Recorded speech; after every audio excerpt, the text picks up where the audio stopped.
Man, it's only day 3 of this deal being done, and more news is still dropping. Bethesda on a YouTube channel just dropped the whole roundtable. Like, it's like an hour long. I was watching some of it, but I'm like, hold on, because if they say something heat, I'm gonna have to be here and react to it. So I don't know. It was an hour long. Do I want to react to the whole thing? I mean, I kind of do. I don't know if I get copyrighted for it. Fuck that, nigga. It's the news. But yeah, hold on. I'm gonna have to pull this up because yeah, I'm gonna need to watch this, and because they might say some stuff, because they talking about backwards compatibility right now, and who knows? Oh, what the fuck? I'm breaking. Hold on. Yeah, I don't want to break it, but ability is on the systems. The fact that you can load up Oblivion, first game Aaron and Losi and I worked on together, and run it in 4K on your Xbox now, and that's on Game. For a creator to have that still have life is just awesome. hold on. That's great. And the teams are already working on adding FPS boost to a number of those titles too, which I know we're going to announce soon. Not today, but soon. But that's right. Without having to touch the code, you can basically take backward compatible games, take full advantage of the new hardware, and get things like FPS boost is just another win for gamers. Okay, so we did say that we were going to be like light on news. This is not a news event, but we talked about Game Pass, and folks are going to want to know, like, hey, when are we going to get some information on what you all are doing together now that you're starting? So, Los, Greeny, what can they expect? Well, one, I want to get through today first before we start. That's an admirable goal. I like it.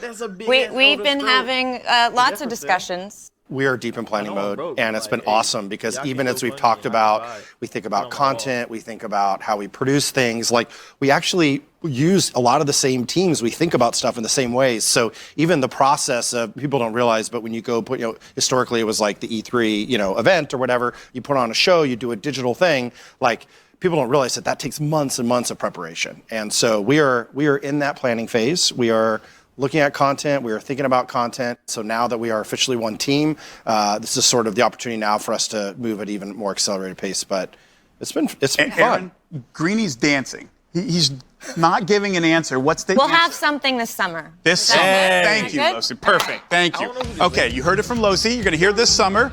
We're going to take a Summer look. officially ends when? They just want to give us whenever. some room. It's all over the globe. All right. So we're going to let Sarah and Todd get back to work, and we're going to be joined by Matt Booty, head of Xbox Game Studios, and Todd Vaughn, our senior vice president of development, right after this community spotlight. It's good to see you guys. They could have easily walked away.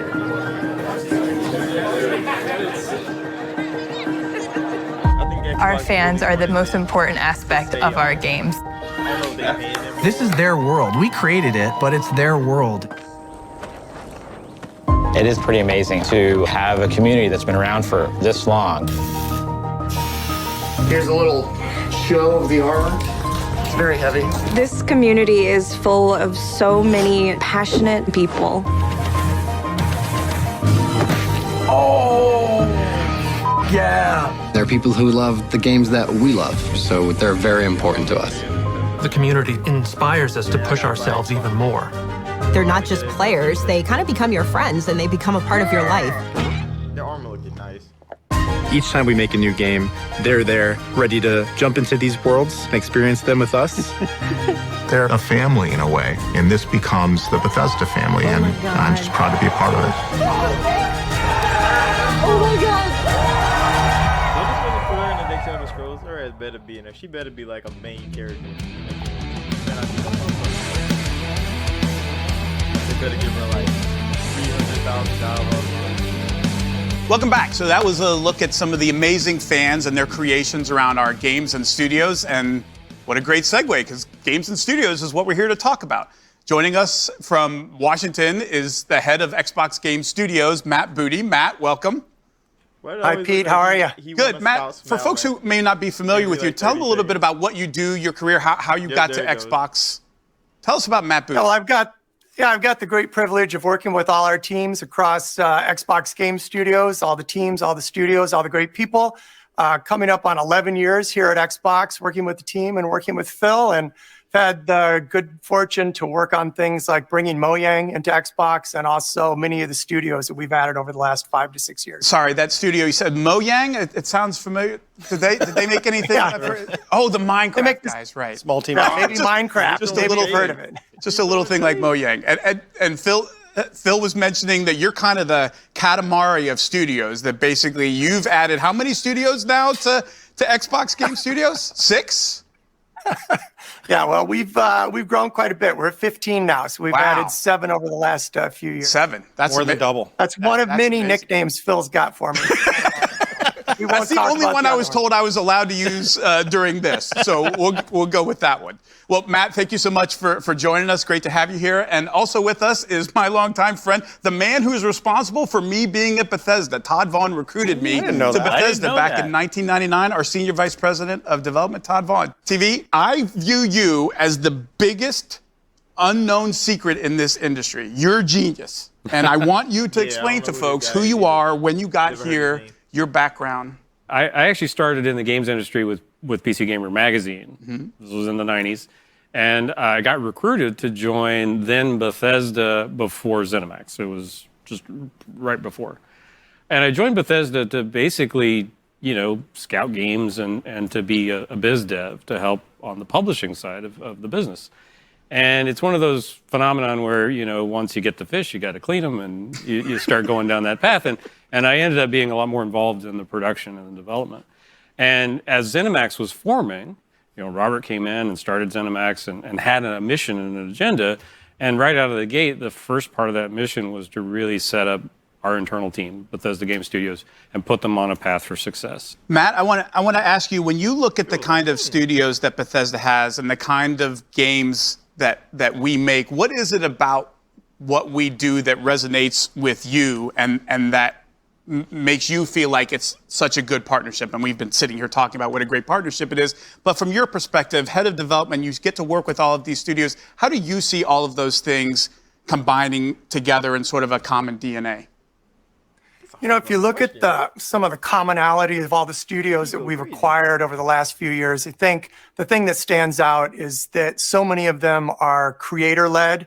The founders are game designers, the founders are game creators, and most of the culture flows down from that creative aspect, from that game design aspect. I think Todd Howard said it earlier, games aren't made, they're played, right? And I think that resonates with most of our studios. As we've been having sort of get to meet you calls and spending more time with all of the Bethesda studios, it really has stood out that that's the same for your studios, that they are creator-led, they're design-led, and they also have such a focus on the players and bringing the players into that design process, making sure that once a game is out there that as it evolves and as it grows community, with community being such an important part of what we do these days, I think that's another real similarity, that we've just got a real fan focus, a real player focus, and that connects all the way back up to the top, where all of our studios really start first with the creator, the designer, and the game idea. I think as part of that, Matt, a lot of people don't realize it, but you've set up this structure as you've added Ninja Theory or Obsidian or InXile, all these different teams, like to allow them to have almost like stay in a bubble, so they still have that ability to go create what they want to make. Like, we don't tell them what games to make, but how would you describe that environment and how you've learned from the Mojang piece? And then how will that apply as we think about integrating the Bethesda teams into our first party, Xbox teams? How do you kind of think about that and how that makes better games? I think back to the Minecraft Mojang days. I think we were just a few days into it, and our CEO, Satya Nadella, said something, I think it was in an email. He said, we have as much to learn from them as they have to learn from us. And that always has stuck with me, that our job isn't to come in and sort of force a culture on them.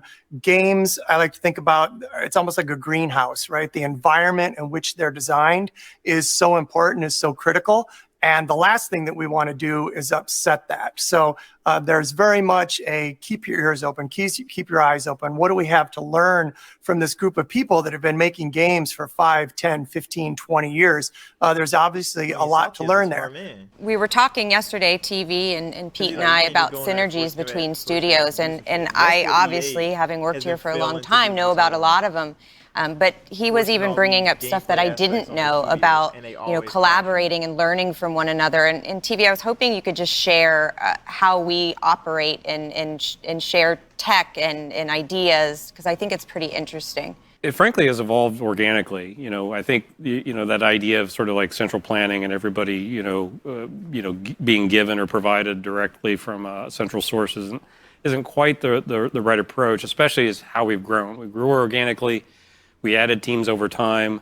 They came in with different bits of knowledge that we really didn't know that some groups had and some groups didn't. So we had to kind of figure things out as we went, and it led to sort of a lot of little happy surprises and collaborations that frankly you wouldn't plan for. There's some little known facts of like teams who've worked on other projects. Machine Games is probably one of our most successful teams from a collaboration standpoint. They've probably worked on everything. Pretty much at this point, yeah. Even before, I think it was probably either right before or when we were acquiring Machine Games, they were already working on Skyrim. Of course, I didn't know that. Yes. Yeah.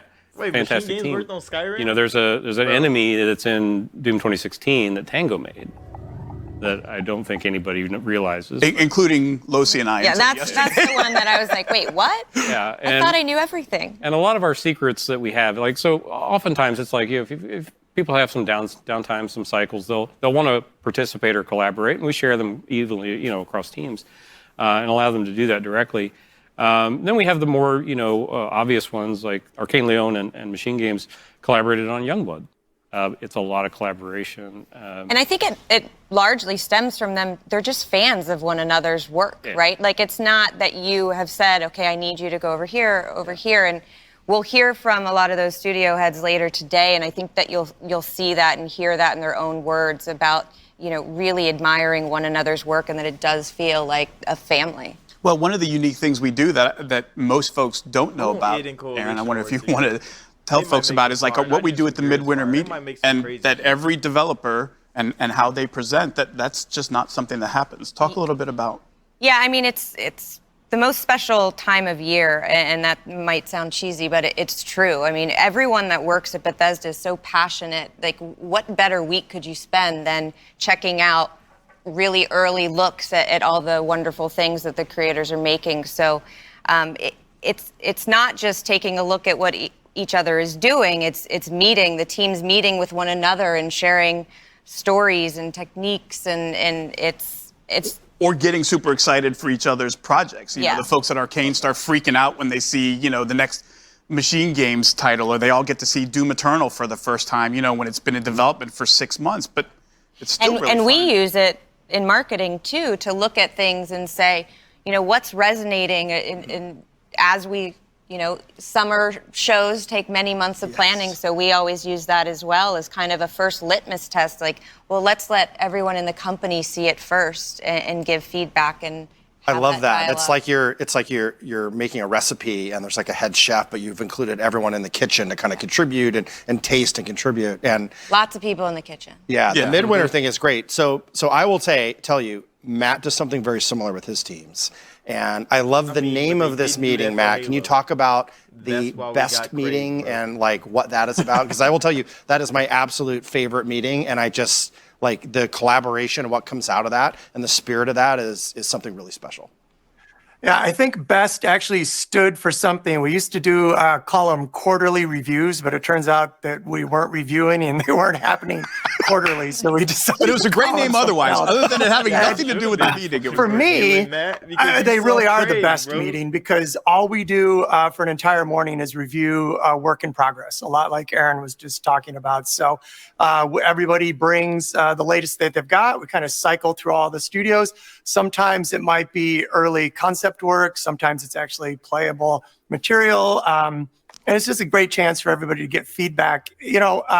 Hearing about the midwinter meeting, I think it was November 2019 before we stopped being able to travel, but we had all of our studio heads together. And I remember just walking into that room thinking, wow, this represents, I think, something like 300 years of combined experience running studios, working on games together. So it's really exciting when you get that sort of critical mass together of creatives. And I think it's going to be pretty fantastic when we figure out how, for the first time, we can get all of our studio heads as Xbox and Bethesda together.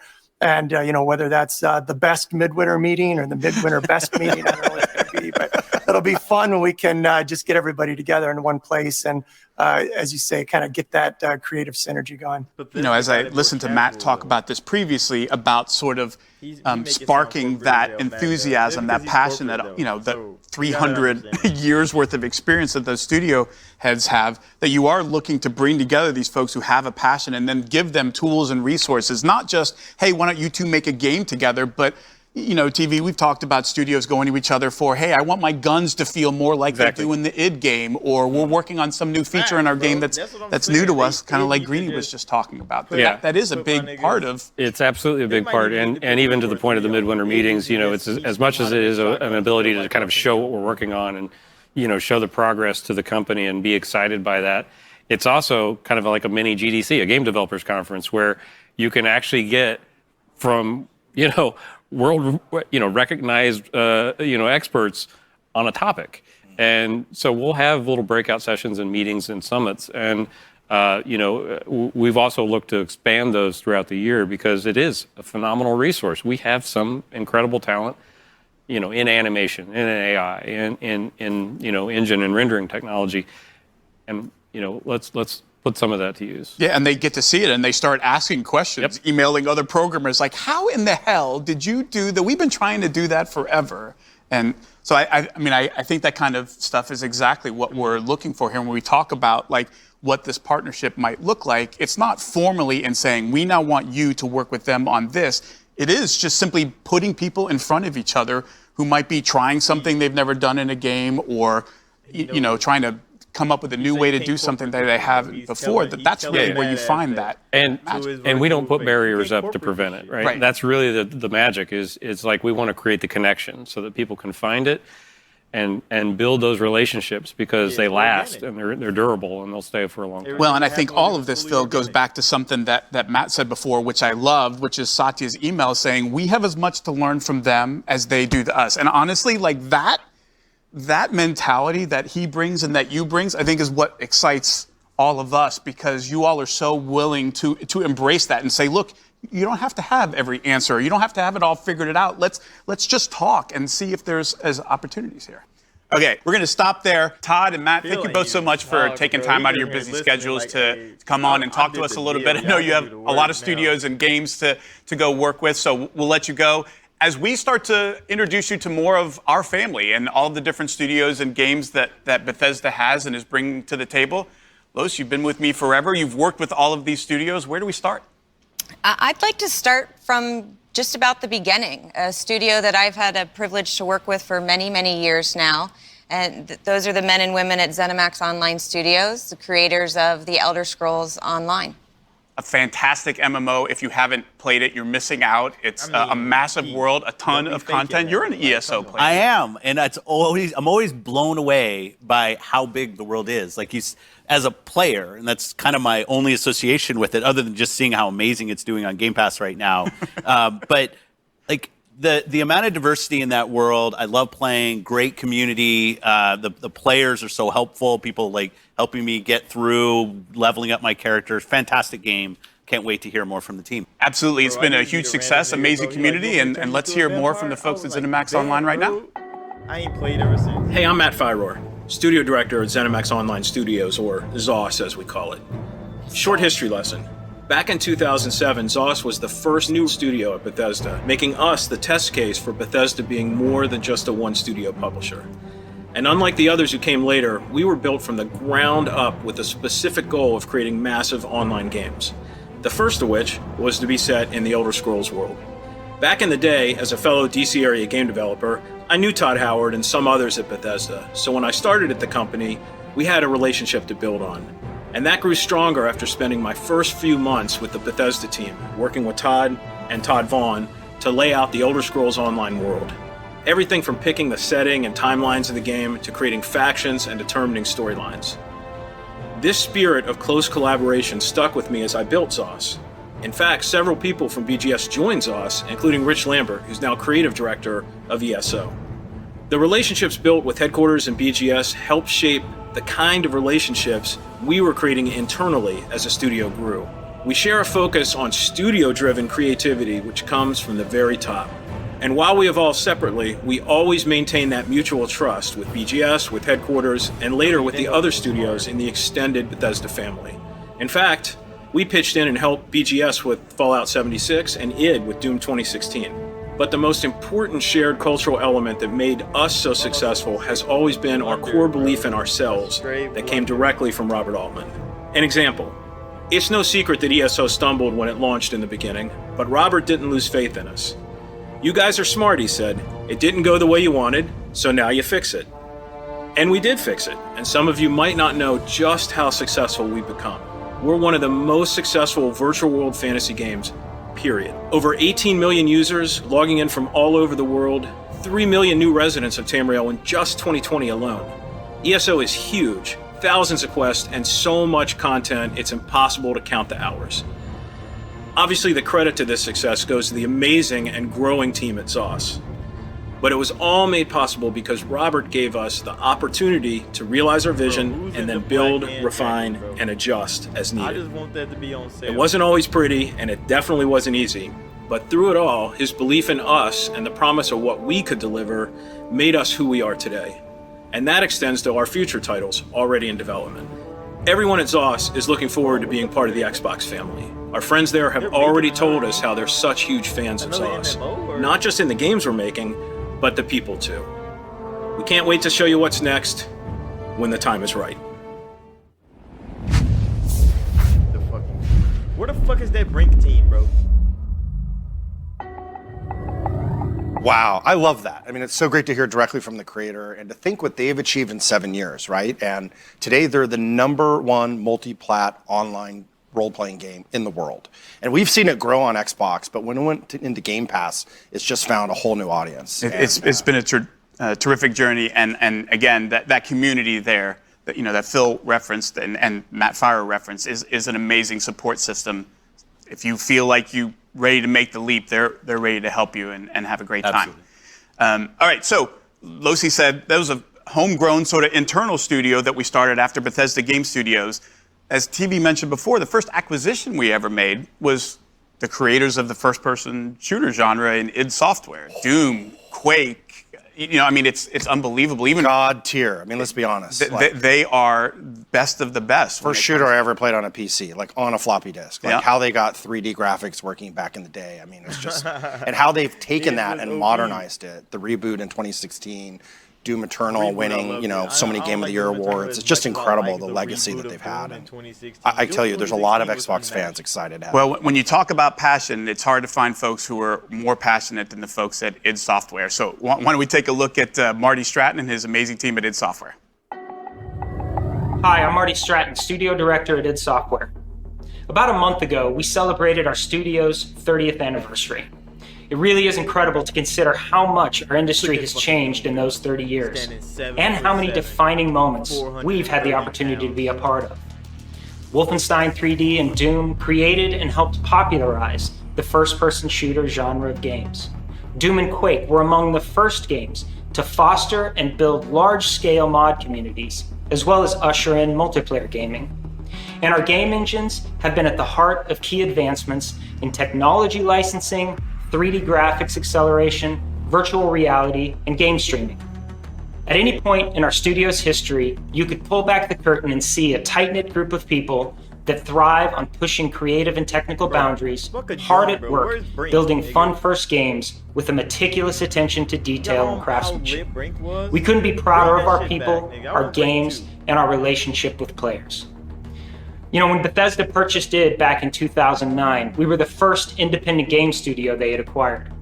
Although any number of fundamental changes could have come from that, what was immediately apparent, and hasn't changed in more than a decade, is that Bethesda shared that same pride and care for our people, culture, games, and community.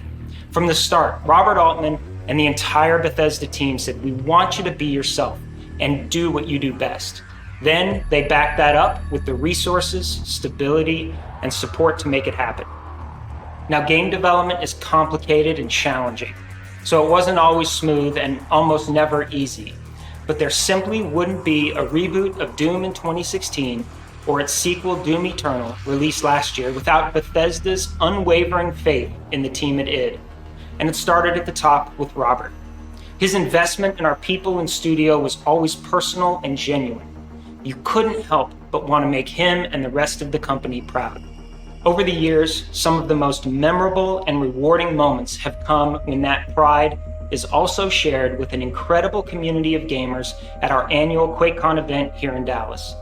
In 2014, we debuted our vision for a new Doom to an audience of 3,000 fans. And because that was so much fun, we did it again in 2018 with Doom Eternal. In both instances, the unbridled passion and enthusiasm for what we were doing has provided our team years of inspiration and motivation. As gamers, we see how important communities are to Xbox, so we can't wait for our new colleagues to experience their first QuakeCon. Since acquiring id, Bethesda has added a number of other incredible teams to their family of studios, several of which we've been fortunate to work with more intimately. In particular, our friends at Machine Games are close collaborators on id Tech and have done fantastic work with the most recent Wolfenstein games. We've experienced firsthand how valuable it is to share ideas, technology, and experience with our sister studios, and can't wait to now expand that relationship with Xbox. As we like to say at the studio, we're grateful for all that has come before, but driven by what's ahead. We couldn't be more excited to start this new chapter with Bethesda and Xbox.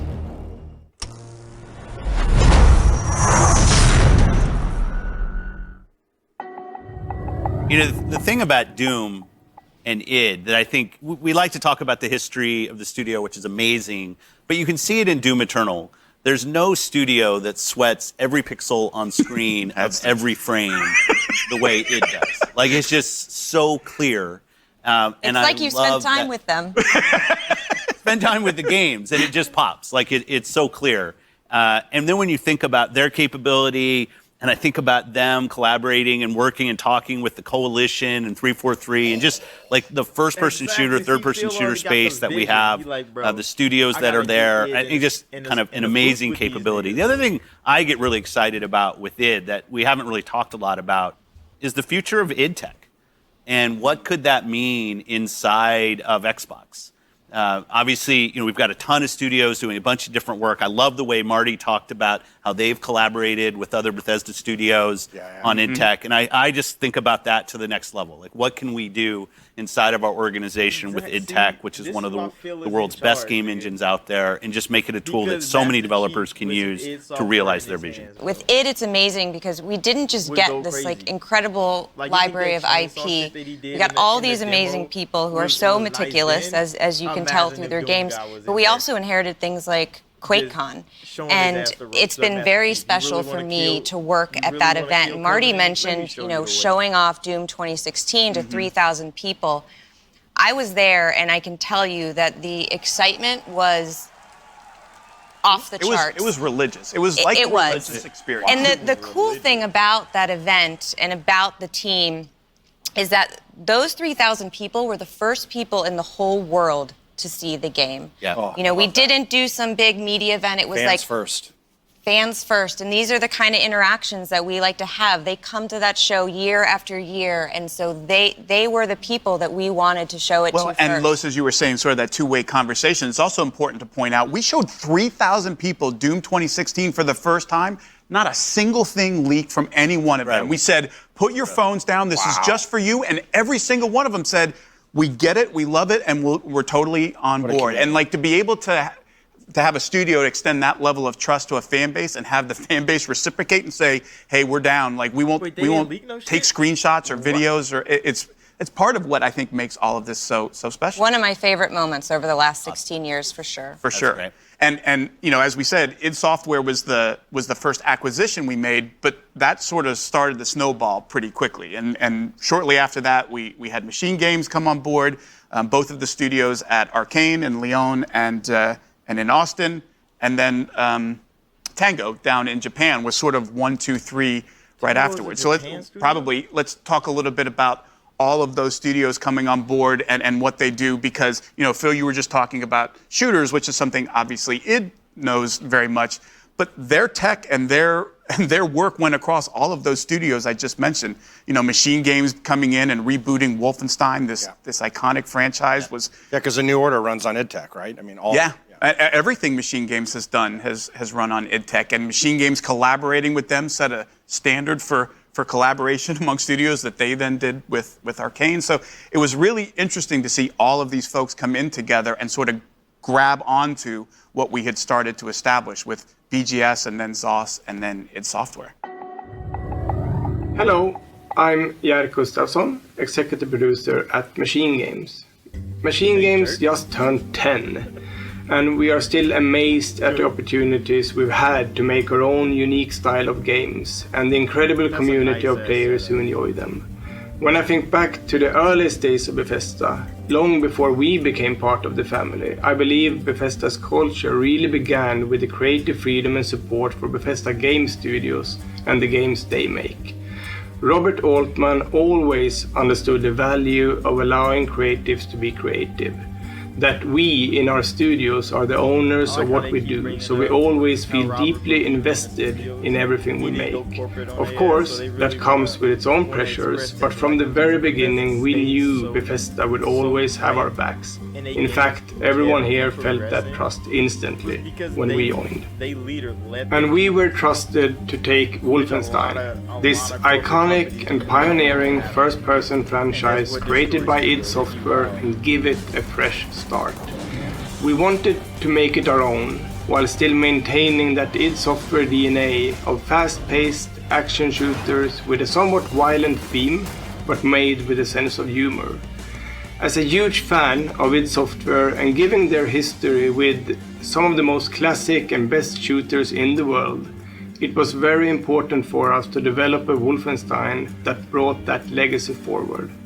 While the shooting part still is core to the experience, at Machine Games our focus is on the roller coaster ride, bringing together different parts and features to make the full experience something special.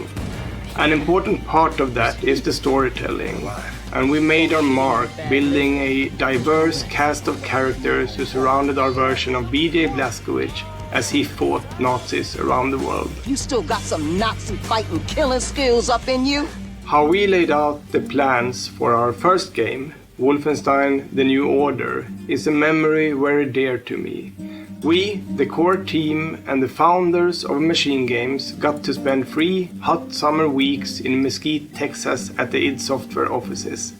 Having access to the experience and the knowledge about the franchise that our friends over at id had was extremely valuable while we made our first iterations on the story and the structure of the game. I'm still considering it a career highlight that I, during that time, had my very own id Software email address. Since then, we have made several Wolfenstein games, and over the years, we have managed to build a rather close relationship with our sister studios. id Software, of course, but also Arcane Studios in Lyon, with whom we share a special relationship since we're both located in Europe. We share similar studio culture and overall development approach, which makes it really easy and also very fun to work together.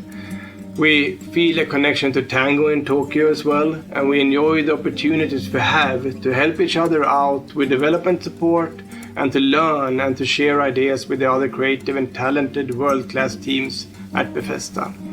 And now, at this very moment, we are of course extremely excited about our work on the new Indiana Jones game in collaboration with Todd Howard, one of the greatest creative minds in gaming.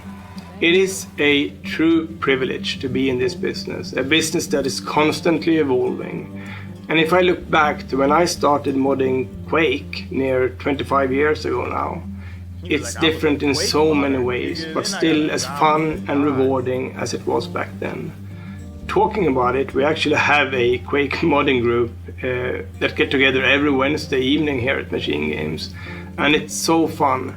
And team building events like these really shows how passionate we still are about gaming, as high as it ever was. And I know that passion will be supported by Xbox in the same way that Bethesda has supported too. Thank you.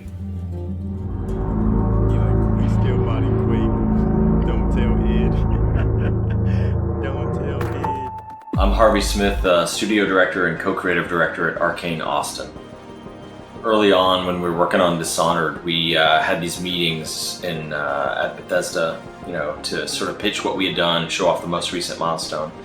And there was a moment when one of the execs asked about some of the stranger elements that we had in it, sort of 1850s steampunk or gas lamp kind of stuff, and complimented it, really liked it. And we looked at each other at the time and said, we've kind of been holding back. We love those elements too.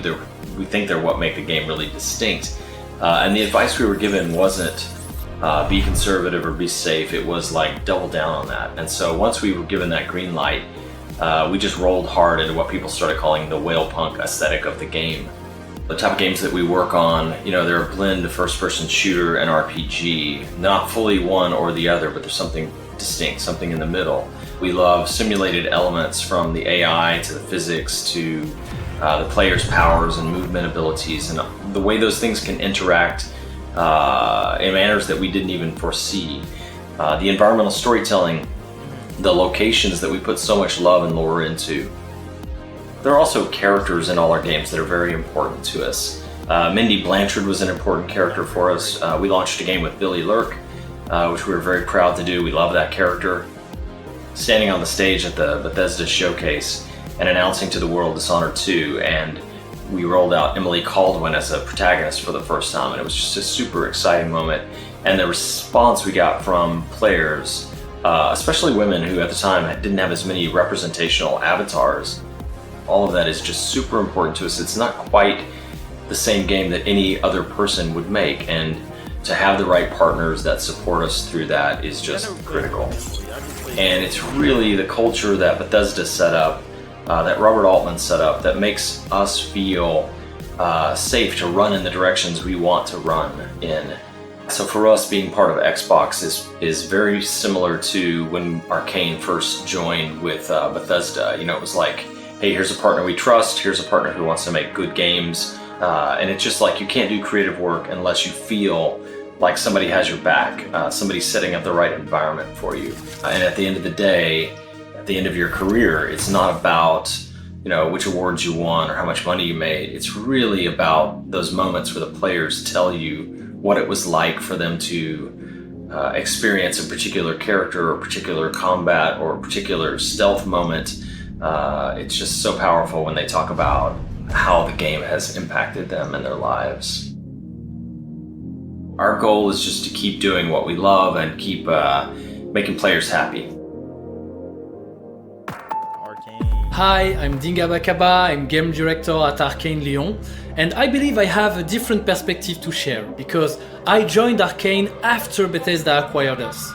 I joined a studio that I admired deeply because they made a very specific type of game that some call immersive sims. And I will admit, I was concerned. Would Bethesda allow Arcane to keep doing the kind of games we make?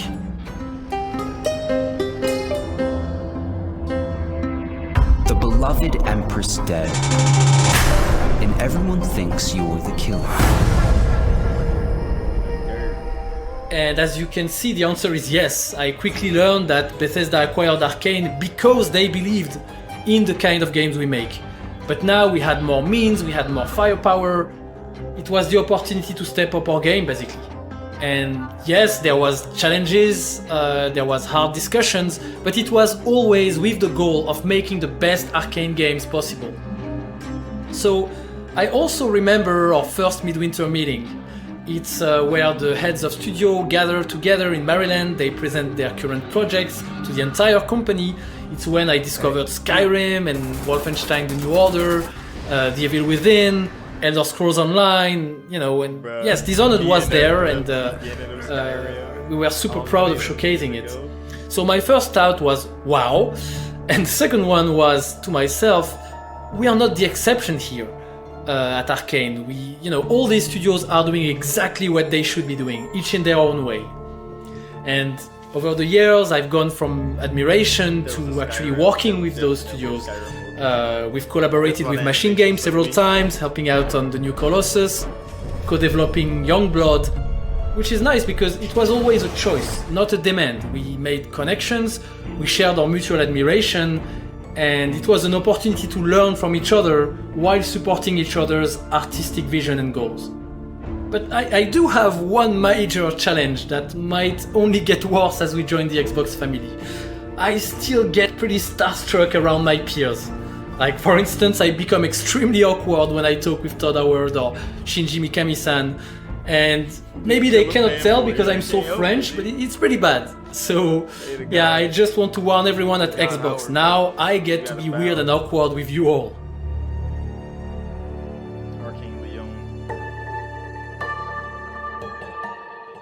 Most of these studio heads I've never even heard of.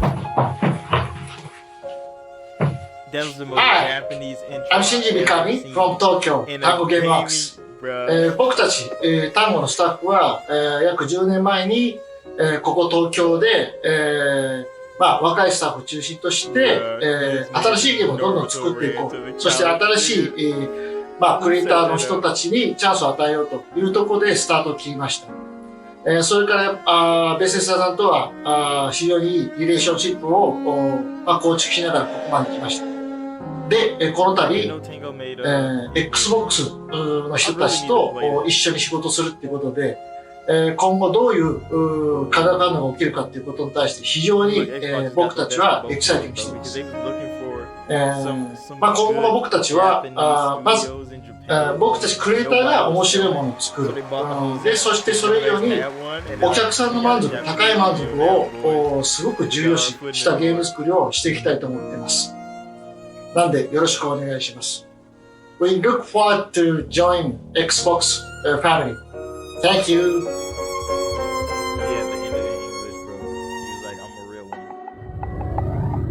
First of all, I just have to say it's so nice to see all their faces. I know it's on video, but I miss them all. I've had this unique privilege of being able to travel the world, to spend time with these studios, and I don't know if everyone knows that we have all these studios around the world, so it's... And we have this interesting thing where we look for some sort of common DNA, I guess you would say, in terms of what they're about or what they're trying to do, but you can also tell in listening to these folks, like, well, in one video, you've got the guy who invented survival horror, some folks who took Wolfenstein, which had no dialogue, and suddenly it's got tons of story and character, and Arcane, what they do, like, it's that sort of being able to diversify while still having some sort of core DNA and some shared identities. Yeah, definitely as you're watching all of the pieces, you feel some common threads that come out. One is trust and confidence. Robert's mentioned a lot the way that Bethesda supported teams to do new things.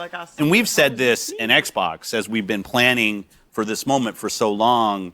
This is an opportunity for us to learn as an organization from a team that's done work incredibly well. You've worked with such a diverse set of studios, giving them a sense of confidence, and you heard the stories that allow them to go and try new creative things in different ways, not stay safe. Like, that's the goal as a platform holder, and the aspiration that we have. We don't need 15 games that are trying to do the same thing. We would like to try 30 different things across 15 different games. It's even more now when you think about all the studios. So I love just listening and learning from what you and the teams have built, and hearing the sense of confidence that the teams have of we can go try to do new things, we can go work with another partner that we have and learn from that. Really amazing work, and I just can't wait to learn more and more about how you've done that over the years. Now, I do want to highlight one thing, which is we have two more studios that we haven't talked about yet, and there's a reason for that, which is, well, they're not working on games that we're ready to talk about, and they just acquired, but we need to mention our colleagues up in Wisconsin and in Nova Scotia as well. Yes, so Roundhouse Studios joined us last year, and like Pete said, they're in Wisconsin. And then we also added another mobile studio to the family called Alpha Dog, and so we're not quite ready to talk about what they're up to. Ooh, I like it. Teams working on secret projects. Come on, that's what everyone. Plus, they have amazing hockey jerseys. Alpha Dog makes studio high. Well, they're in Nova Scotia, and they're amazing. They're the envy of everybody else. Texas to Nova Scotia. We cover everything. Phil's ready, right? You ready to go to Nova Scotia? I'm ready to go to Tokyo.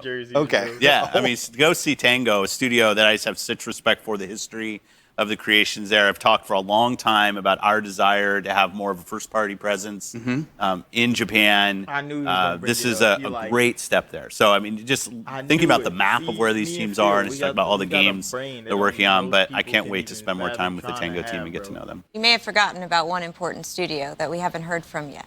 Oh, Bethesda Game Studios. You wanted to talk about them? Yes, I know we had Todd here with us earlier, but Ashley also shared some messages with us about the studio there and their thoughts on this partnership. Hi, I'm Ashley Chang, the Managing Director of Bethesda Game Studios.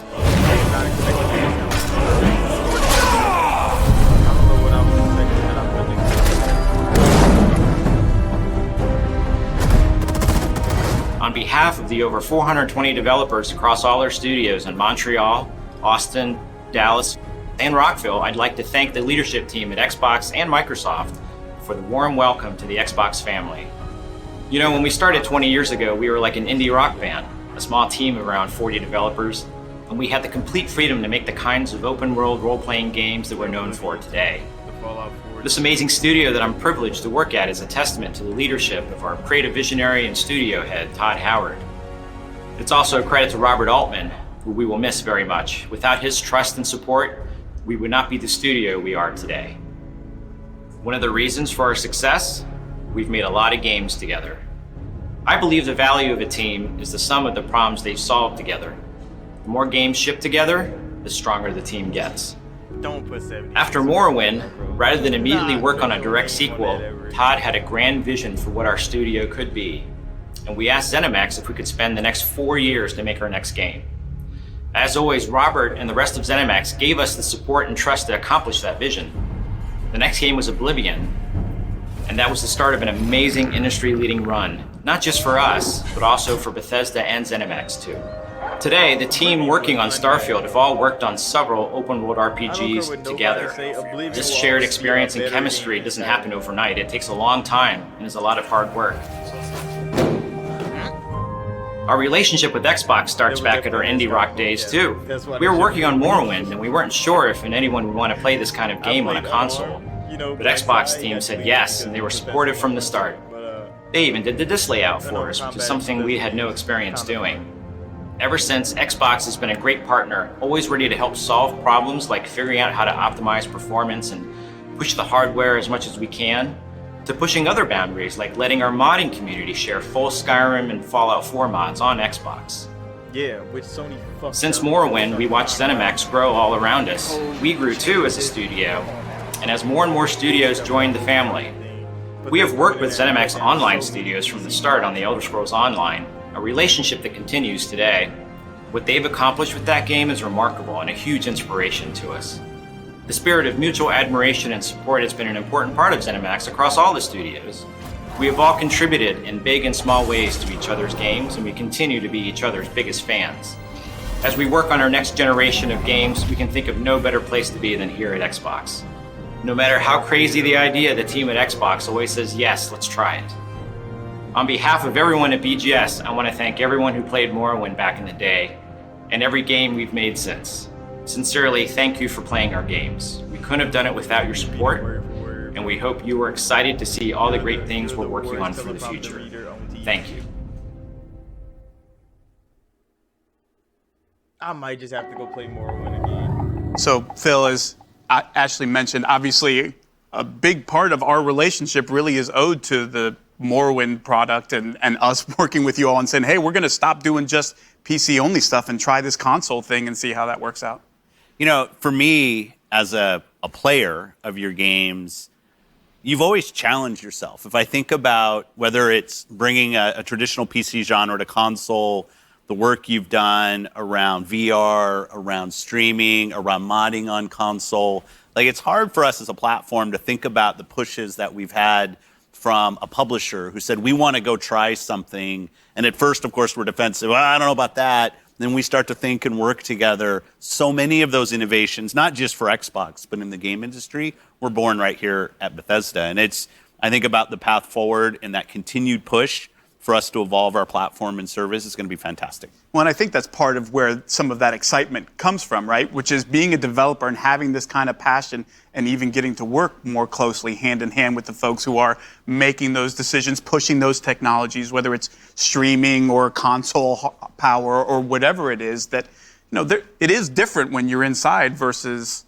external. I mean, one of the things Todd and I were actually talking about this morning was to be able to sit down with the teams here and go through our 10-year roadmap, which almost by definition is wrong because we don't know what's going to happen 10 years from now, but we have an idea, like we have some plans, and to have that full disclosure with stuff that's just kind of crazy spaghetti on the wall ideas and stuff obviously that's sooner, that's a little more solid, hopefully, and to share that with you and get the feedback. I think Sarah did a good job talking about the fact that we used to always bring our console here first. We'd bring it under a shield of darkness, and then bring it, and then watch Todd give us kind of the thumbs up and thumbs down on the design of our console. But that's feedback because when you're inside of your own bubble, it's easy to believe what you've done. And we talk about these trust bubbles of everybody on the team and what we believe. You heard it in the pieces here of your studios have a trust bubble with themselves. They're willing to share stuff with their sibling studios and get that feedback. And to me, this just expanded the smart people that we can talk to about the plans that we have that have a shared vision of where gaming's going. All right. Anything else? Did we cover it all, those? I think so. I'm just incredibly excited for the future. I'm so happy that you took the time to come visit us here in Maryland. I look forward to learning from you, from working with you on this summer event that we've promised now. It's just, the future's exciting. Well, we officially can start working together today, right? This is day one. And, first meeting right after this. And it's genuine. Phil says, don't be shy. Give us the feedback. We want to learn from you guys as much as we can share back. And I'm excited to meet even more players. There is a lot of fans on our side that have grown up playing your games. And huge fans of your games. So no shortage of love on our end. Yeah, it's going to be a fantastic part. Aaron, any final thoughts? No, I just, listen, I'm the marketing guy, so I'm just going to sort of say, listen, this is the start. So I would say that, we haven't got everything figured out yet. We're now officially able to work together. I think what we've achieved between the teams, to have 20 games to be able to go in as a gift for fans to celebrate this moment is really special. That is a lot of work. So we're trying to get these up, and a lot of these are older games that we're getting up and running on PC Game Pass and things like that. But I think it's a great gift for fans, and so I think we're really excited about that. As Aaron said, we're excited to go jointly work on stuff together as we think about big beats together. We think about all these studios under one umbrella. We talked about, some of the greatest RPGs ever made, the greatest RPG creators now, all part of one team. The greatest shooter tech, the greatest shooter franchises, all part of one team. And, beyond that, the innovation and the creativity and the deep storytelling. And so it's just an incredible time to be an Xbox gamer and to be in this industry. And so I couldn't be more excited. Same. Feel the same. Phil? I'll start, and I know this is something we're doing for everybody to watch, but I'd be remiss if I didn't start with the teams here and what a commitment we have, and I have personally, to building an environment and a culture where creators feel like they can absolutely do their best work. And that is something that's at our core. It's something that Robert and I talked a lot about leading into this. Of how do we go create a world-class creative organization together, and kind of in his memory, I want to deliver on that, and I have a commitment to that to the teams here, and the result of that for the millions of people who love playing games, who love what we're doing at Xbox, is that you're going to get an amazing set of games to go play, from genres across the board, as you said, Aaron. Amazing detail, the concentration on the craft. And this is all about the mission that we have of the power of play, to unite people across the planet.